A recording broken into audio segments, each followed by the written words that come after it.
Hey, so we're wrapping this up. This is part 5 in our series. We entitled it David.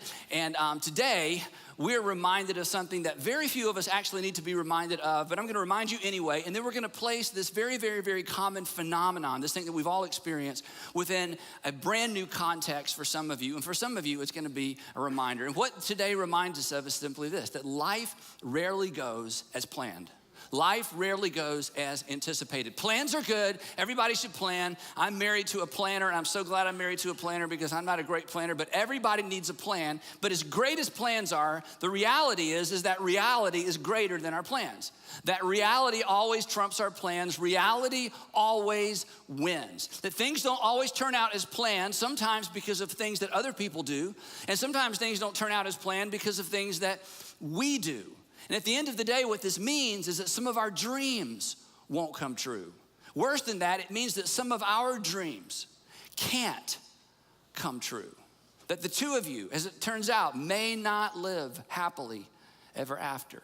That you may not ever get the opportunity to walk a daughter down the aisle. It means that perhaps you'll never have to purchase or never need to purchase a high chair. Perhaps that second marriage is starting to feel a little bit like that first one. That prodigal son or that prodigal daughter looks like she may not be coming home. You're not getting into that school. He's gonna marry her anyway.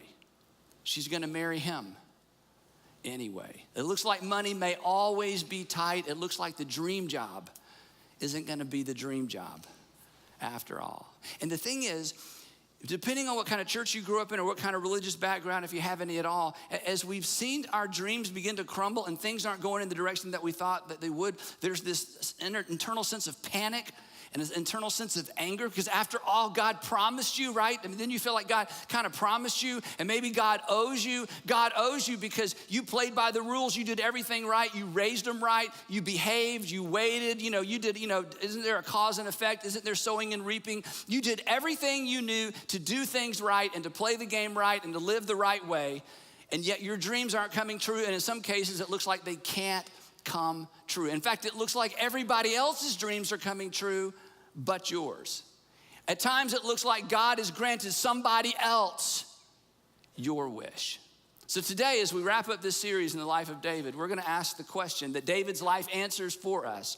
What should we do? What do we do when our dreams can't come true?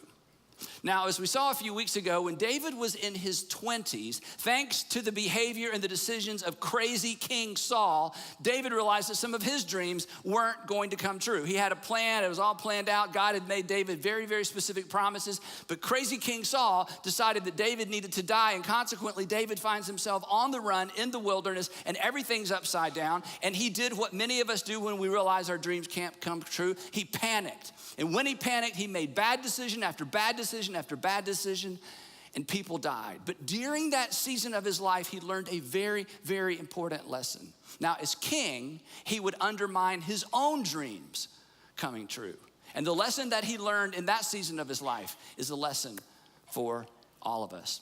About 22 years after David became king, and last week we left off with David becoming king, but about 22 years, we're skipping ahead, about 22 years after David became king, he's in his 50s now. He's no longer the cool kid, who killed Goliath. Now he's in his 50s, and 50s, pretty good age to be in our world, but in the ancient times, 50s was old. You probably lost most of your teeth. You were not young, and you were not handsome, and you smelled bad, okay? So he's not cool King David. Now he's King David in his 50s. This is he's been king about 22 years. He sends his men off to war. We don't know why he didn't go, maybe because of how old he was at that point. He gets up one night in the middle of the night, famous story. He looks down and he sees Uriah, one of his friends, one of his companions, one of the generals or commanders in his army. He sees Uriah's wife bathing. Her name is Bathsheba. He calls a servant over. He says, "Who's that?" The servant says, "That is Uriah the Hittite's wife.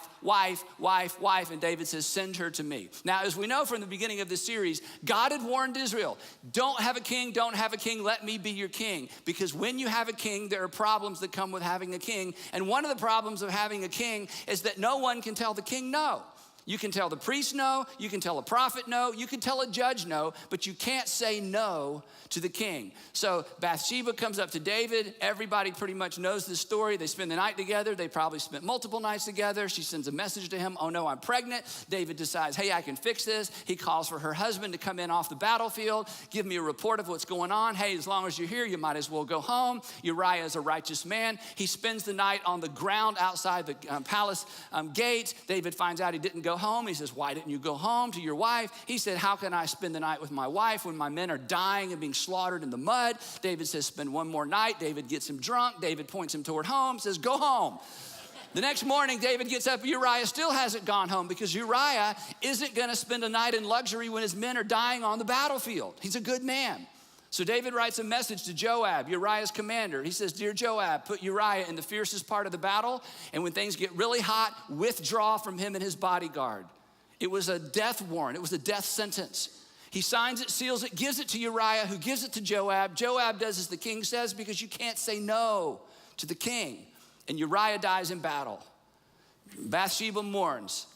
David brings her in. She's pregnant, and it looks like David, the magnanimous, wonderful man, is going to raise somebody else's child. He marries Bathsheba, and everything's good, and David has managed the outcome, except that this was no secret. In a world where there are slaves everywhere, the walls talk. And so eventually, after they're married, the prophet Nathan makes an appointment with David. He comes in to see David. He tells this fictitious story. David gets really, really, really mad at this guy in the story, and Nathan says, hey, by the way, David, you're the guy in the story. And David breaks, and he allows the law of God to break him. But here's the problem, and I hope you'll listen to this. Every sin, whether you're a Christian or not, whether you're a religious person or not, every sin comes prepackaged with a consequence. Every sin comes prepackaged with a penalty. And that day, as David began to mourn his sin and own his sin, Nathan said this to him. This is what the Lord says, Nathan says, out of your own household, I am going to bring calamity on you. What you did in secret, although you did this in secret, I'm gonna do this thing, I'm gonna bring about this calamity in broad daylight before all of Israel. Because you're the leader, you are accountable to the entire kingdom. Because you're the king, you're accountable to the entire kingdom. And I'm gonna bring about a consequence that everybody in the kingdom knows about. And then David said to Nathan, and this is so powerful, I have sinned against the Lord. This is again the reminder that even though David was king and even though he was flawed, he never confused himself with the king of Israel. He never abandoned God's law. He broke it, but then he would allow God's law to break him. And once again, we find him acknowledging his fault and surrendering to the will of God. He said, I've sinned against the Lord. And Nathan replied, the Lord has taken away your sin. You are not going to die, but there is going to be an unavoidable consequence for what you did. You had someone who was innocent, murdered, and you tried to hide it, and you tried to lie to the entire nation. So a year goes by and nothing happens. 2 years go by, nothing happens. 5 years go by, nothing happens. Finally, 10 years later, this consequence takes hold and it turns David's world upside down. And at the end of the story, his dreams can't come true. David's oldest son was a young guy named Amnon. And Amnon, because he was the oldest son, was in line to become the next king of Israel. But Amnon was consumed with lust for his half-sister Tamar. So Tamar and Amnon share one parent, but not two. And so Amnon just cannot get her out of his mind. He cannot get her out of his mind. Apparently, she doesn't even know he exists. He just completely ignores him. So finally, he's done everything he can to get her attention, and he's just so consumed with lust. So he pretends to be very, very ill. And all of a sudden, all the brothers and sisters know there's something wrong with Amnon. He's very ill. And he sends a message to David. And he says, David, is it okay if my sister Tamar prepares a special meal for me? David says, that's fine. She brings the meal over. Amnon sends everybody out of the house, and now it's just the two of them. And he tries to talk her in to going to bed with him. And he begs and begs and begs, and he acknowledges, I'm not really sick. I just was trying to get your attention. And she resists. She says, absolutely not. She says, no, my brother, don't force me. Such a thing should not be done. We're related. Such a thing should not be done in Israel. Don't do this wicked thing. But the text says, but he refused to listen. And since he was stronger, he raped her. And then this next verse is just gut-wrenching. But again, the biographers, the people who bring us this story, they don't skip any of the details. And the text says this: then Amnon hated her with intense hatred right after he raped her. In fact, he hated her more than he had loved her, and Amnon said to her, "Get up and get out." Well, she's devastated. She knows that her life is ruined forever. She in this culture will never marry, and there are no secrets in the palace. In fact, there are no secrets to the degree that David finds out. And when King David finds out what his oldest son did to one of his daughters, he's furious. But do you know what he did? Nothing. He did nothing. Now, we're only left to guess why David didn't do anything, but throughout this season of his life as a parent, he just does nothing. But David had lost his moral authority. Who is David to tell anybody how to manage their lives and manage their private lives after what he had done? So David does nothing. Now we are introduced to another one of David's sons. His name is Absalom.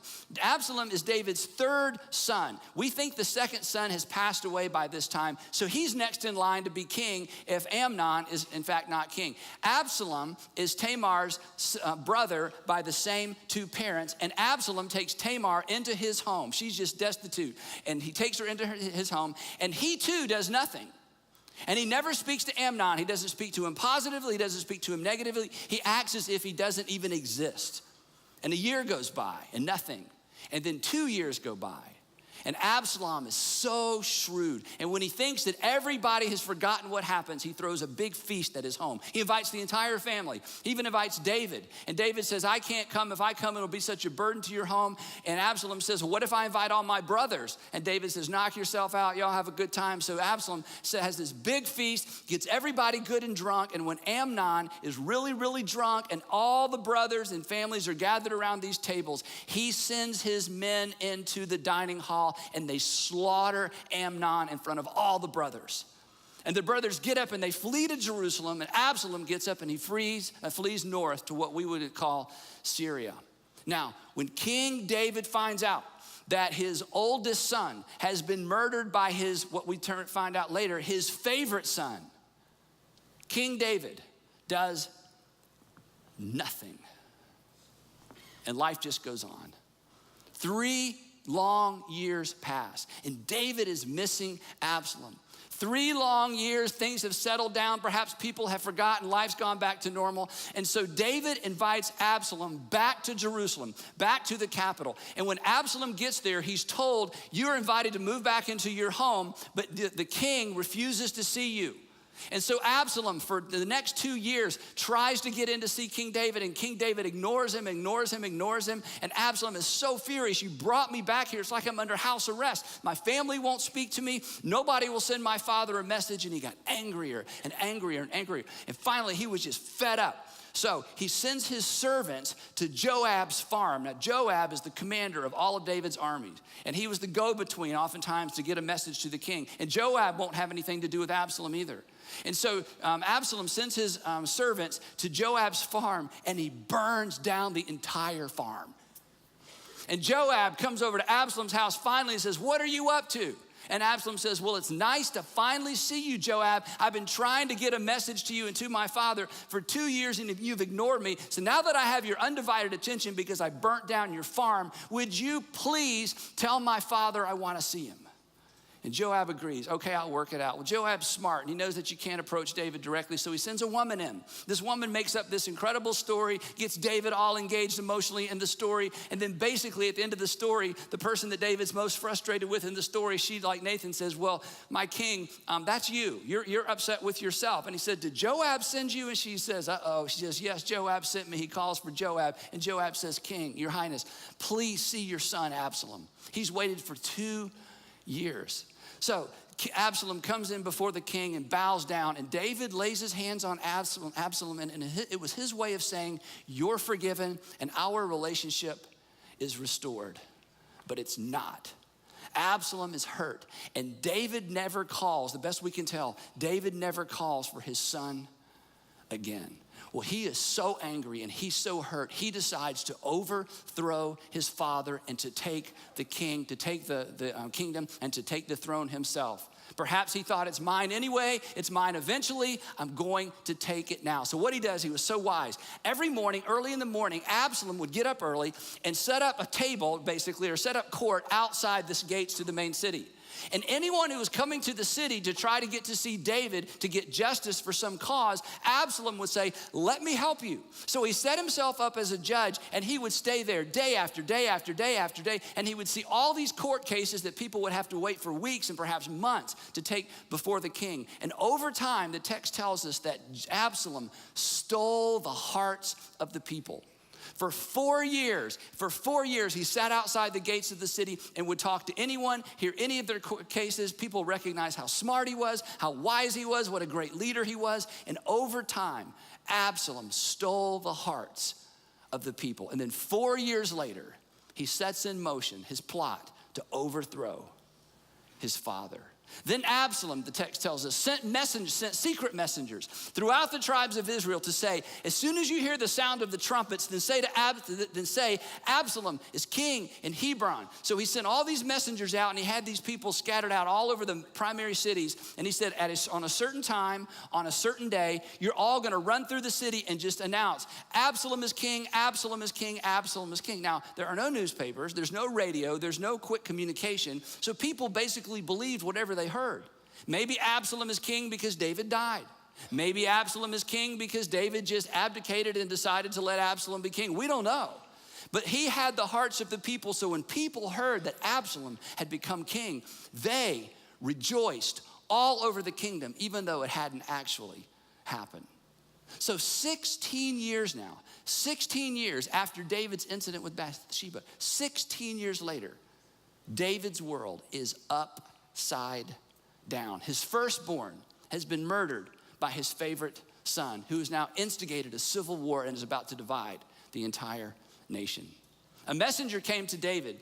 The hearts of the people of Israel are with Absalom. And when David heard this, apparently he wasn't completely surprised. No doubt he had heard rumors of this for the past couple of years. The text says, then David said to all of his officials, everyone who was with him in Jerusalem, come, we must flee the city, or none of us will escape from Absalom. We must leave here immediately, or he will move quickly to overtake us and bring ruin on us, and he will put this entire city to the sword. David knew, if I stay here and try to defend this city, if Absalom takes the city, he will assume everyone in the city sided with me. He will put everyone in this city to the sword. So David abandons the throne to save the city. And once again, remember?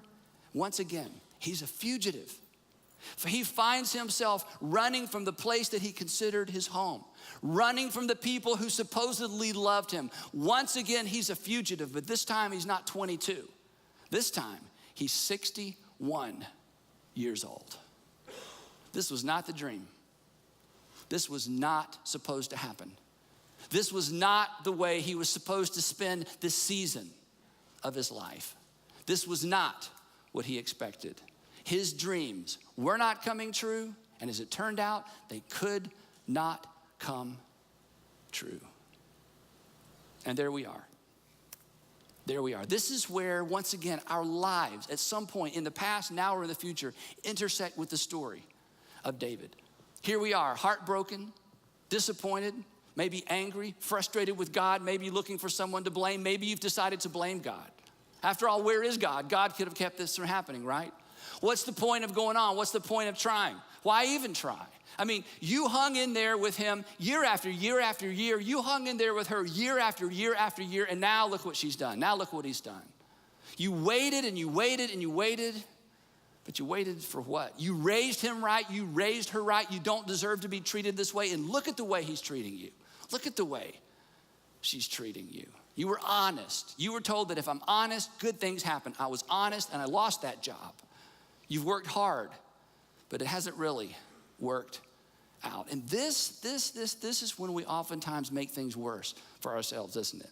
This is because we're so angry and we're so hurt and we're so frustrated with God and we're so disappointed with God. We hurt ourselves, which creates more regret. We create more debt. There's more pain relievers, and yet there's more pain. But this isn't the first time David had faced a situation like this. And David remembered, because the first time he fled the kingdom, he took matters into his own hands. But he'd learned something along the way. And this is the lesson from the life of David today. And this is the lesson from this season of the life of David that we all need to take to heart. So here's what happened.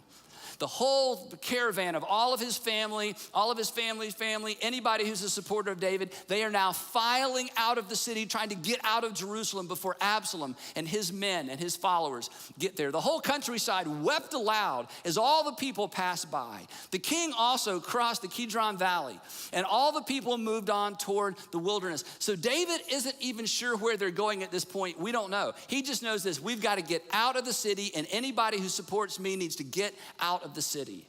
Zadok, who was the high priest, Zadok was there too, leaving the city with David. And all of the Levites, this is the tribe that takes care of all the sacrificial system, were with him. And they were carrying the Ark of the Covenant of God. Now this is really, really important. And when you read these stories quickly, you miss the significance of this.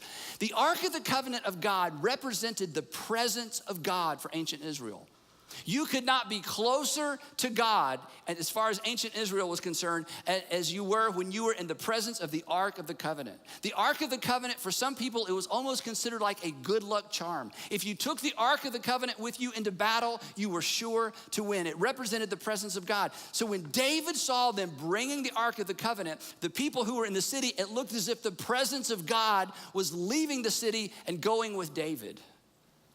But the implications of that were a bit overwhelming for David. In fact, David decided this feels manipulative. And listen to what he said. He said, then the king said to Zadok, take the Ark of God back to the city. Now, the people who were around David and heard him make this command or make this decision, I guarantee you they moaned. Because one of the things that gave them courage and confidence was they were following the king and they were following the presence of God. And for David to command them to take the presence of God, the blessing of God, the Ark of the Covenant, back into the city, it was almost as if David was saying, Absalom is in the right and we are in the wrong. But listen to David's explanation as to why he told Zadok to take the Ark of the Covenant back to the city. This is so powerful. He said this: if I find favor in the Lord's eyes, if I find favor in the Lord's eyes. In other words, I'm not going to try to manipulate God. I'm not going to try to talk God into doing something he doesn't want to do. I'm not going to play games. If I find favor in the Lord's eyes, he will bring me back and let me see it, the ark, and his dwelling place, the ark, again.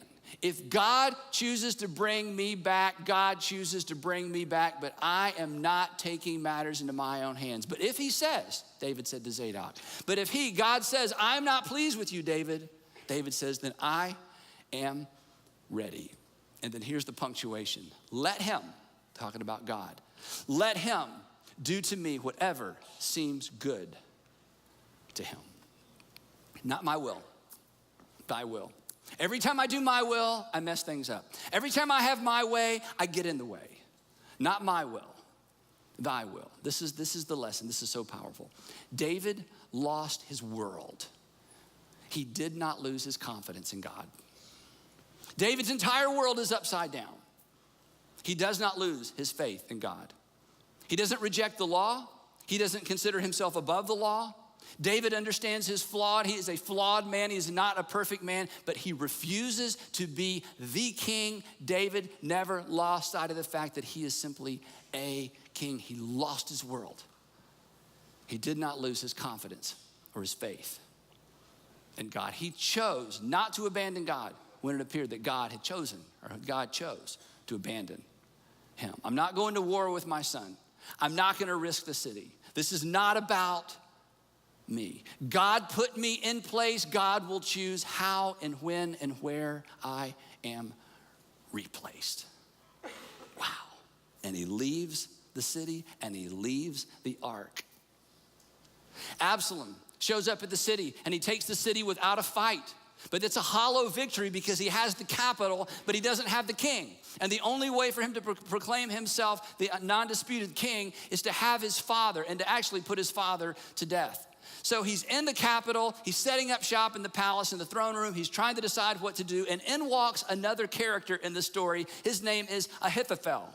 Now, Ahithophel was probably Bathsheba's grandfather, and Ahithophel was one of David's trusted advisors. But Ahithophel changes sides when he realizes that Absalom's going to be the next king potentially, and the whole nation basically had followed Absalom. He stays in the palace. David leaves, and when Absalom shows up, Ahithophel is there to welcome him and to say, I'm here to be your advisor, just as I advised your father all these years. I'm here to do whatever I can to help you, Absalom. And Absalom says to Ahithophel, what should I do?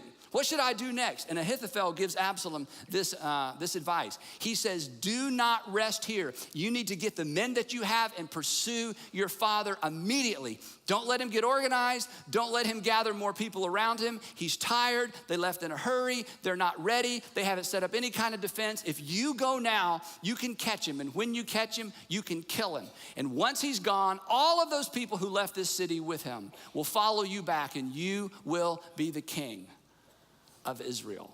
But there was another counselor there as well. His name was Hushai.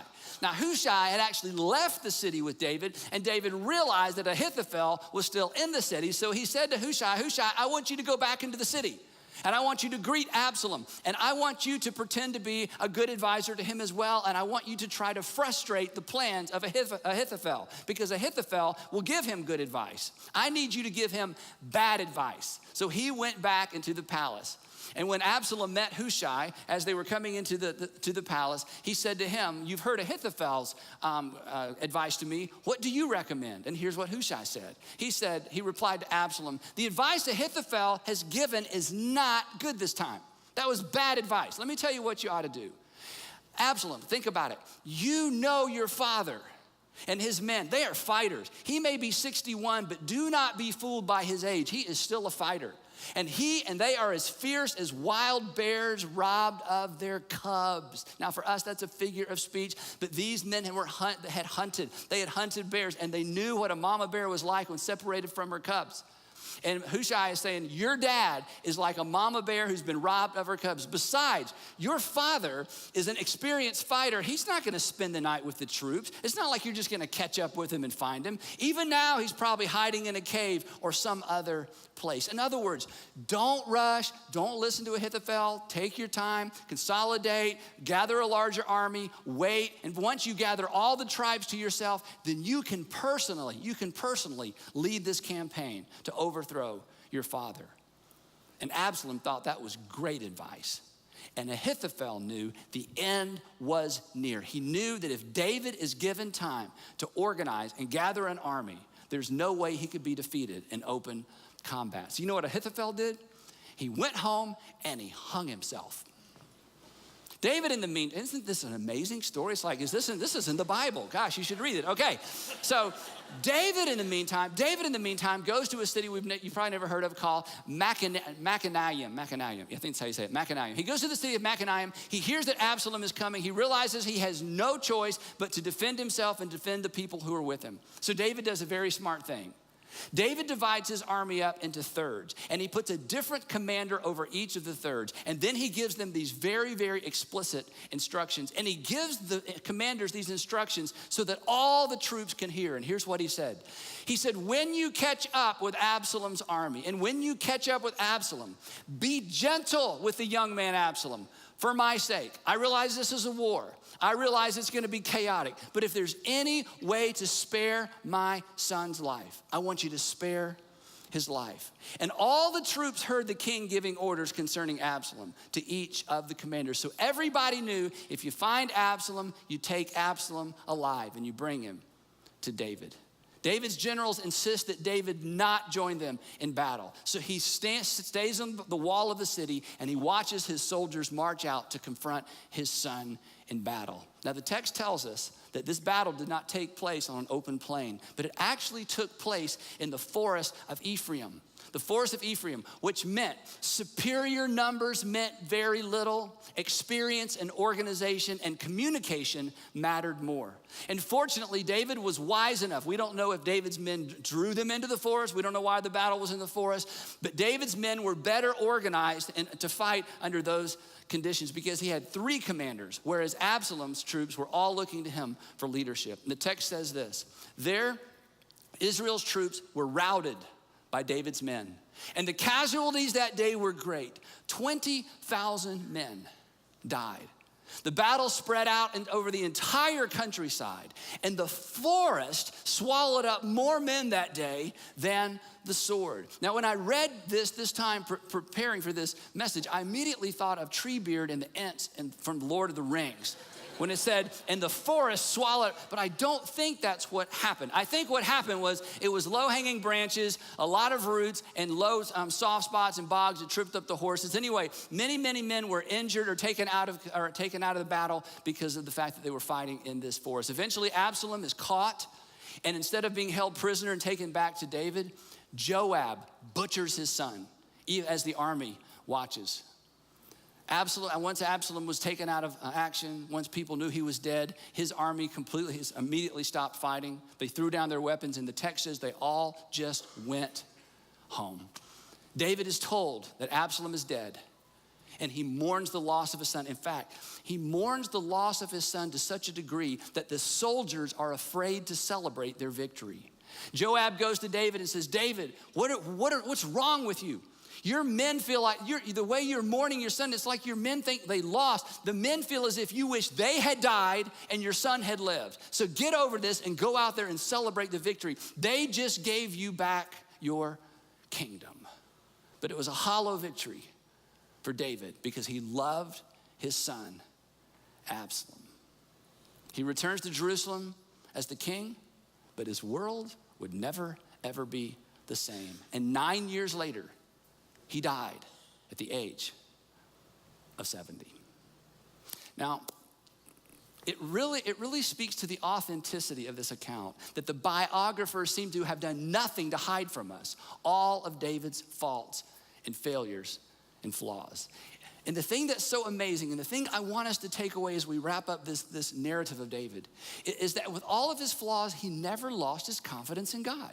When things did not go his way and it was somebody else's fault, when things didn't go his way and it was his own fault, with all of that, he never lost his confidence in God. That David's somewhat sad ending, and it is kind of a sad ending, his somewhat sad ending reminds us of something extraordinarily important. So if you've been daydreaming or thinking about something else, I really need you to listen to this next part because this is the takeaway. Simply this: the foundation of our faith, the foundation of your faith, the foundation of your faith, the foundation of my faith. The foundation of our faith is not answered prayer. The foundation of faith is not everything going our way. The foundation of our faith is not happily ever after endings.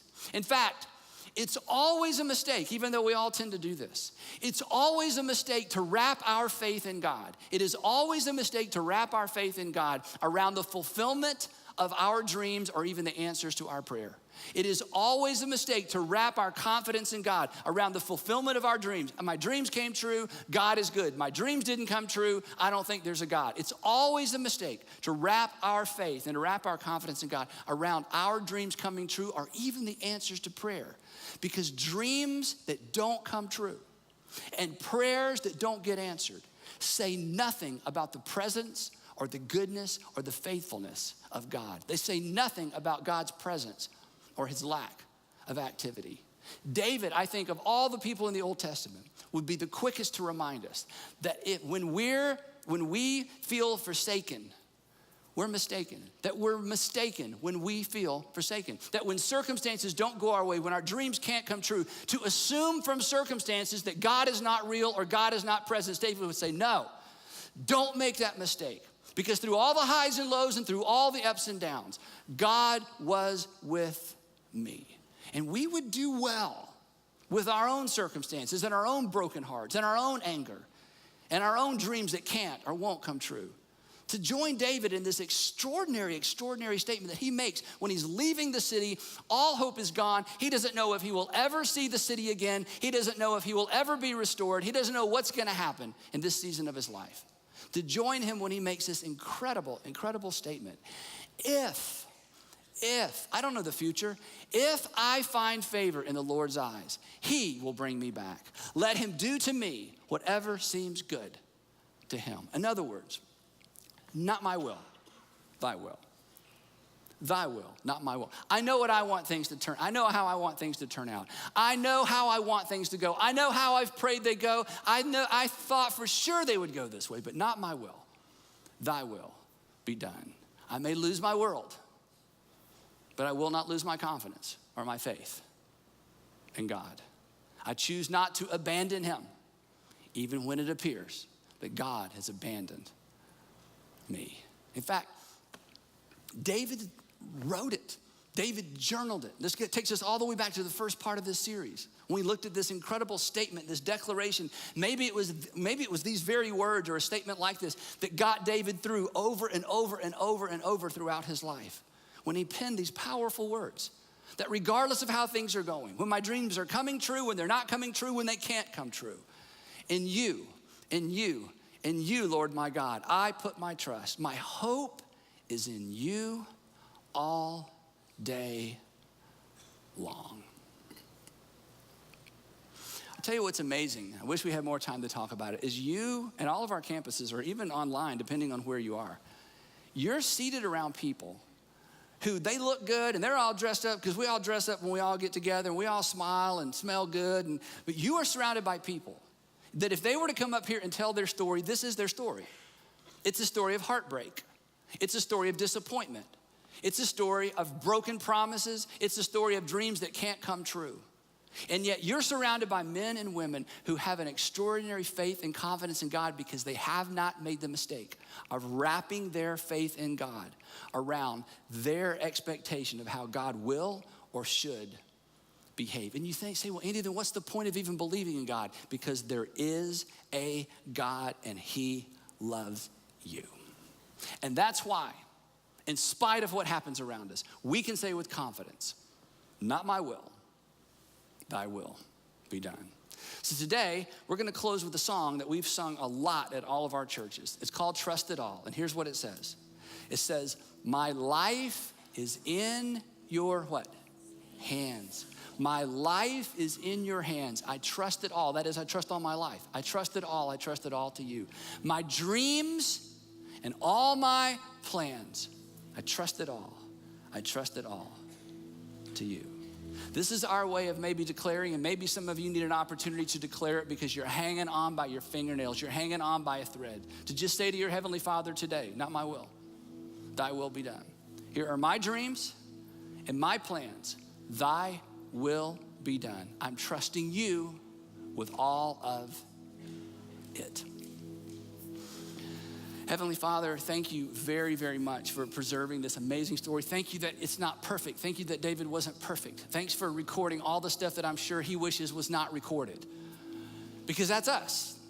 Sometimes we get it right, sometimes we don't. Sometimes other people wreck our lives, and other times we wreck it ourselves. And sometimes it's a combination. Thank you that our faith doesn't rest on our experience or our ability to anticipate the future, but it rests with Almighty God, who's been there, done that, has come back, and loves us anyway. So Father, would you open our eyes and give us the courage to know what to do with what we've just heard, and give us the courage to step in to your faithfulness, your unwavering love for us. In Jesus' name, amen.